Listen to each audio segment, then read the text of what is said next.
After buying this home off of Berkshire and Acres 6 years ago, Laura Jara found herself upside down on the loan. Earlier this month, she wrapped up a short sale deal that was to close this week. Things seemed to be going smoothly until her tenants that were in the process of moving out called her and said someone else had changed their locks. I came by bus to see what's going on, and I find out there's people living in the house. She said a man identifying himself as John Kimball came outside informing her that he had rented the home, even presenting her with a contract and receipts for rent and the deposit. We are going to close in 3 weeks. Please tell me, what can I do for you? Jara says she pled with the man to move out. Initially, he ignored her. This is my home and nothing I can do, and that's it. And she closed the door. Jara decided to call the police to help her previous tenants get their belongings left in the home back. She says after talking with an officer, Kimball wrote this note saying he would move out of the house within 2 weeks.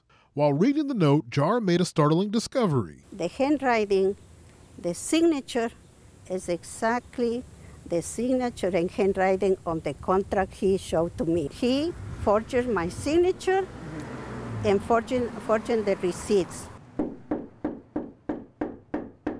This afternoon, we went to the home on Serene Oak Drive to talk to Mr. Kimball.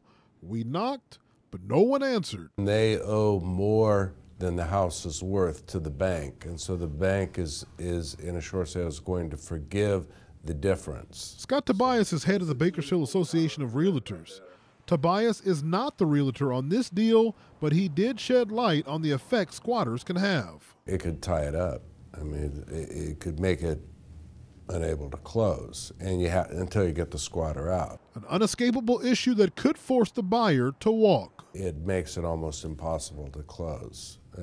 Most contracts are written so that with the idea that the house needs to be vacated so people can, who's ever buying it, can take possession. Possession that will allow Jara to move on with her life. Get my house back as soon as possible and close this escrow and have the holidays in peace.